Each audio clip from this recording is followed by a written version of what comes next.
Selamat pagi anak-anak semua. Oke, nah pada pertemuan pertama pada semester genap ini, kita mau belajar tentang bab baru nih. Nah, bab pertama pada semester genap itu ada teorema Pitagoras. Nah, sebelum kita mau masuk nih ke teorema Pitagoras itu bagaimana dan apa, nah kita mau tahu dulu kompetensi dasar pada bab ini. Nah, kompetensi dasar pada bab ini untuk yang 3.3 itu menjelaskan dan membuktikan teorema Pitagoras dan triple Pitagoras. Lalu, kompetensi dasar yang 4.3 menjelaskan masalah yang berkaitan dengan teorema Pitagoras dan triple Pitagoras. Selanjutnya, kita mau tahu juga tujuan pembelajaran kita pada bab ini. Nah, yang pertama, siswa mampu menjelaskan dan menemukan teorema Pitagoras dan syarat yang berlaku. Yang kedua, menuliskan teorema Pitagoras untuk sisi-sisi segitiga. Yang ketiga, menghitung panjang sisi segitiga siku-siku jika sisi lain diketahui.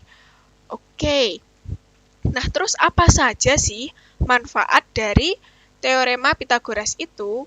Nah, di sini ada contoh. Yang pertama, manfaat dari teorema Pitagoras yaitu membuat sudut siku-siku dalam pembangunan konstruksi gedung.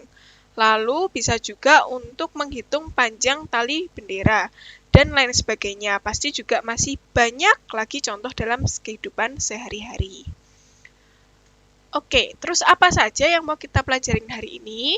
Nah, yang mau kita pelajari hari ini yang pertama, kita mau belajar tentang teorema Pitagoras. Yang kedua, pembuktian teorema Pitagoras. Yang ketiga, menentukan segitiga lancip, siku-siku, atau tumpul menggunakan teorema Pitagoras juga.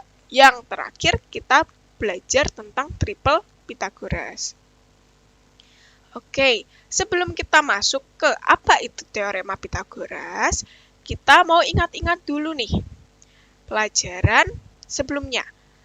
Nah, kita pasti pernah belajar tentang bangun datar. Nah, di bangun datar itu salah satunya kita tahu ada bangun datar yang bernama segitiga.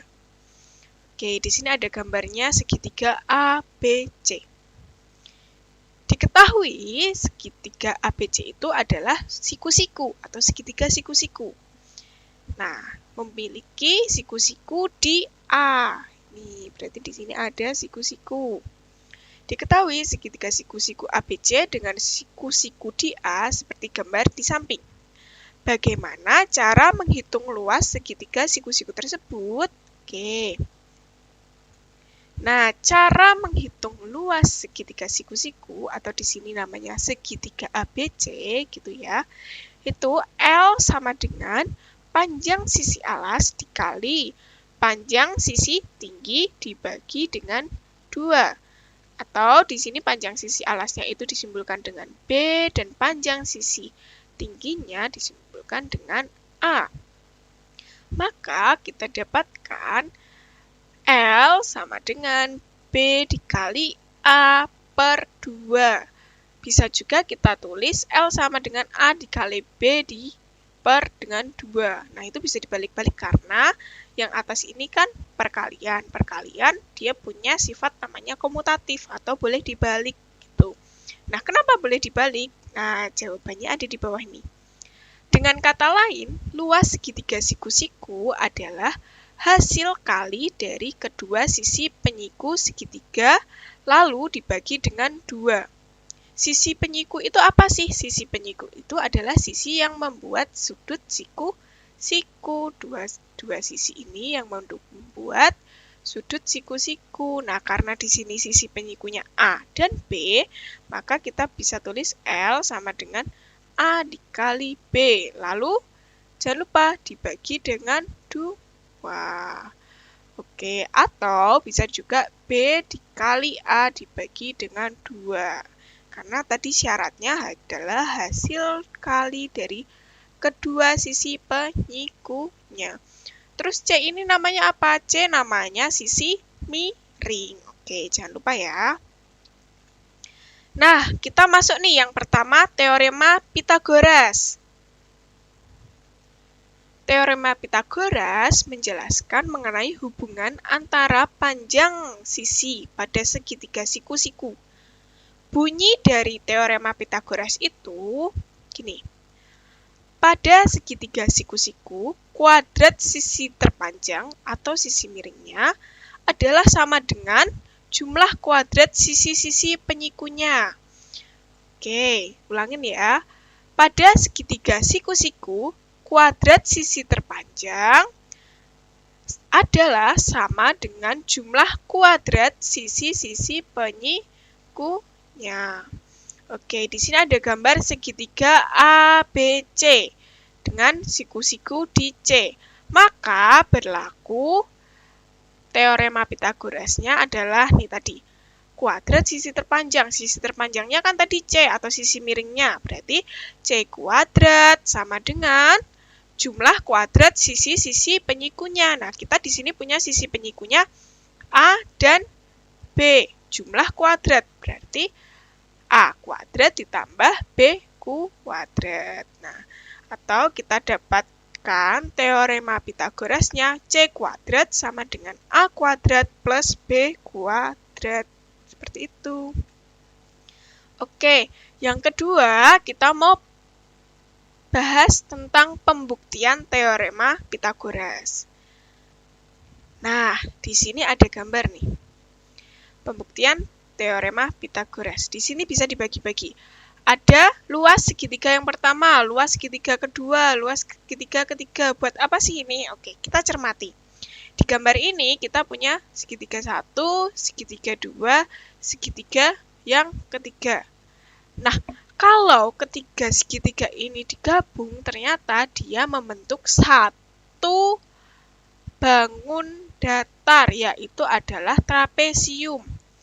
Nah, A dan B di sini, ini A yang ini, dan B di sini merupakan sisi sejajarnya, dan yang berlaku sebagai tingginya adalah dari sini. Dari sini sampai D. B sampai D ini adalah tinggi dari trapesiumnya.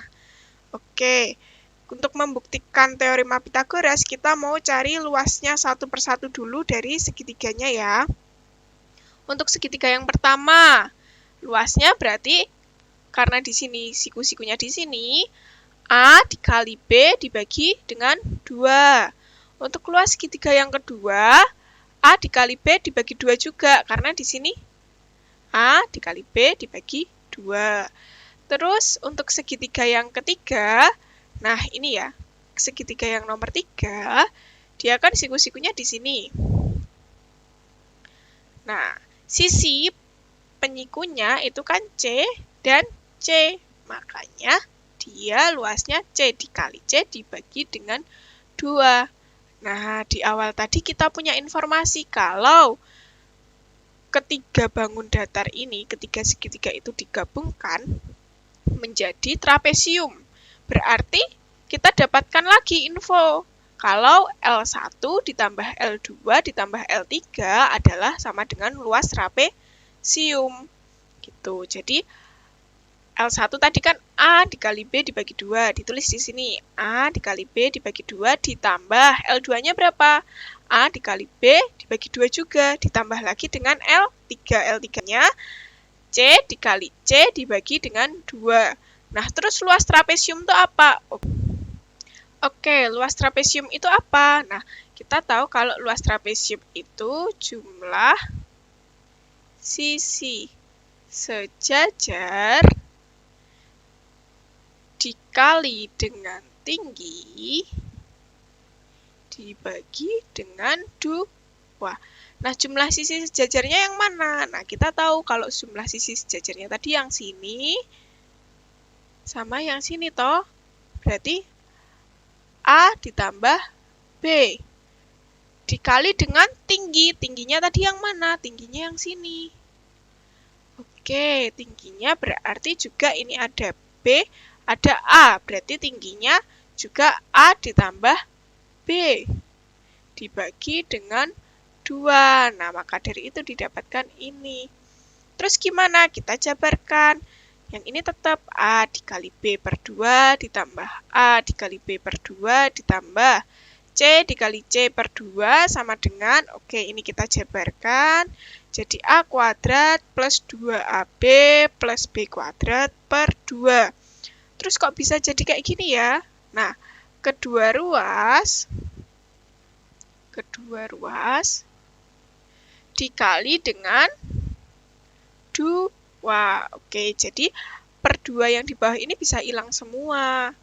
Nah, jadi kita dapatkan AB ditambah AB ditambah C kuadrat sama dengan A kuadrat plus 2AB ditambah B kuadrat. Oke, jadi 2AB plus C kuadrat sama dengan A kuadrat plus 2AB plus B kuadrat. Nah, kita jadikan C kuadrat. Oke.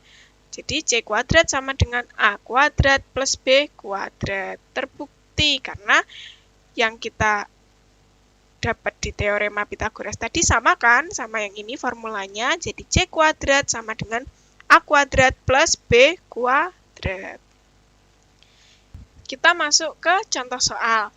Oke, untuk contoh soal yang pertama, segitiga ABC siku-siku di titik A. Diketahui panjang AB-nya adalah 3, panjang AC-nya 4. Nah, hitunglah panjang BC. Oke, dari teorema Pythagoras tadi, kita tahu berarti kalau BC kuadrat sama dengan AB kuadrat plus AC kuadrat. Oke, AB-nya adalah 3, berarti 3 kuadrat ditambah AC-nya 4. 4 kuadrat sama dengan 9 plus 16, itu 25, tapi 25 itu BC kuadrat. Biar jadi BC tok gimana? Berarti kita akarkan. Akar dari 25 berapa? 5. Berarti panjang BC adalah 5 cm. Oke, kita lanjut ke contoh soal yang kedua. Segitiga ABC siku-siku di titik A. Diketahui panjang sisi miringnya itu 10. Oke, panjang sisi miringnya 10. Dan panjang AB-nya 6. Hitunglah panjang sisi AC-nya. AC-nya berapa ya? Oke, kita tahu tadi kalau BC kuadrat sama dengan AB kuadrat plus AC kuadrat. Kita masukkan ya, BC-nya kan 10 nih. Berarti 10 kuadrat sama dengan 6 kuadrat plus AC kuadrat. 100 sama dengan 36 plus AC kuadrat. Kita ubah jadi AC kuadrat sama dengan. Oke, jadi AC kuadrat sama dengan 100 dikurangi 36. Berarti AC kuadrat sama dengan 64. Biar jadi AC tok gimana? Kita akarkan kayak yang atas tadi. Berarti AC sama dengan 64. Akar dari 64. Akar dari 64 berapa? 8. Jadi panjang sisi AC adalah 8 cm. Oke, lanjut ke yang ketiga. Menentukan segitiga itu segitiga lancip, segitiga siku-siku, atau segitiga tumpul. Oke. Nah, kita mau lihat dulu kebalikan dari teorema Pythagoras. Nah, kebalikannya gini nih. Jika sebuah segitiga berlaku jumlah kuadrat sisinya sama dengan kuadrat sisi terpanjang, maka segitiga tersebut adalah segitiga siku-siku. Misal, pada sebuah segitiga siku-siku dengan sisi terpanjangnya C dan dua sisi lainnya A dan B.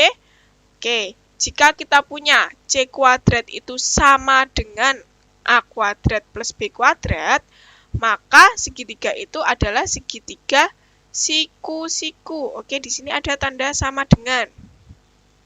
Kalau C kuadrat sama dengan A kuadrat plus B kuadrat, maka segitiganya siku-siku. Oke, yang kedua, kalau C kuadrat itu lebih besar dari A kuadrat plus B kuadrat, maka menghasilkan segitiga tumpul. Oke, sekali lagi ya.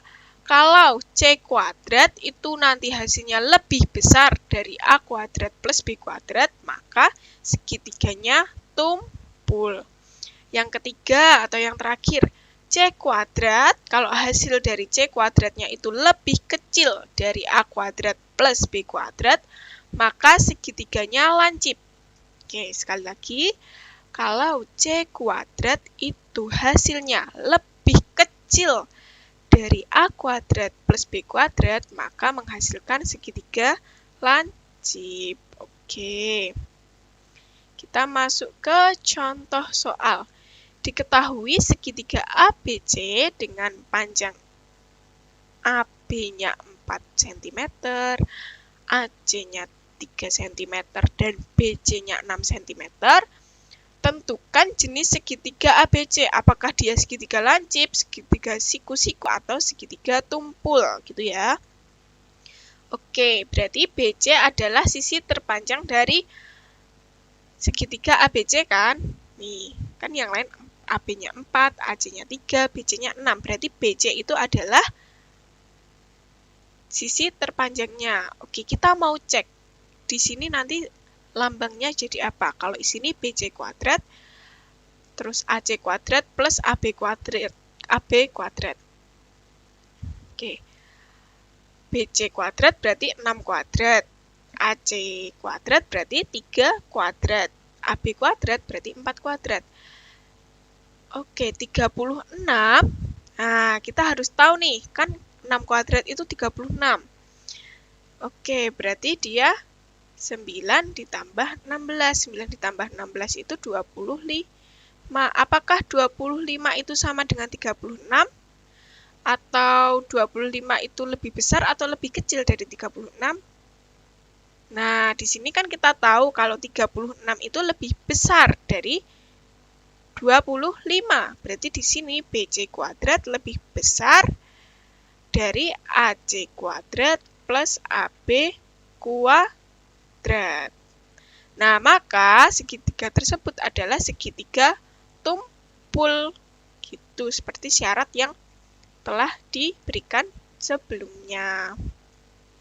Oke, selanjutnya kita lanjut ke triple Pythagoras. Ini materi terakhir kita pada hari ini ya. Oke, bunyi dari triple Pythagoras itu 3 bilangan asli yang menyatakan panjang sisi-sisi suatu segitiga siku-siku adalah triple Pythagoras. Gitu. Oke, contoh soal. Diketahui sebuah segitiga dengan ukuran sisi-sisinya 15, 20, dan 25 cm. Tunjukkan bahwa ketiga bilangan tersebut merupakan triple Pythagoras. Oke, jadi kita harus tahu dulu kuadrat dari sisi-sisinya. Berarti kita harus tahu 25 kuadrat, 20 kuadrat, dan 15 kuadrat. 25 kuadrat itu 625, 20 kuadratnya 400, dan 15 kuadrat itu 225. Lalu kita apakan ya? Oke, nah berarti kita harus tunjukkan itu adalah triple Pythagoras atau bukan, itu menggunakan tanda sama dengan, kayak tadi. Nah, 625 sama dengan 400 ditambah 225, benar atau tidak? Oke, kita coba. 400 ditambah 225. 5, 2, 6. Oh, ternyata dia benar. Berarti ini benar, tandanya sama dengan. Berarti kita dapatkan 25 kuadrat sama dengan 20 kuadrat ditambah 15 kuadrat. Nah, berarti terbukti segitiga tersebut merupakan segitiga siku-siku dengan sisi-sisinya 15, 20, 25 adalah triple Pythagoras. Oke, terima kasih. Jadi, itu tadi materi kita, pertemuan pertama pada semester genap hari ini. Untuk tugasnya bisa anak-anak cek di Google Classroom, di kelas masing-masing ya. Oke, dan waktu pengumpulannya silahkan dicek, jangan sampai terlambat. Oke, terima kasih telah berpartisipasi pada pertemuan pertama ini. Jangan lupa jaga kesehatan, selalu patuhi protokol kesehatan juga. Oke, Ibu akhiri sampai di sini. Selamat siang dan terima kasih.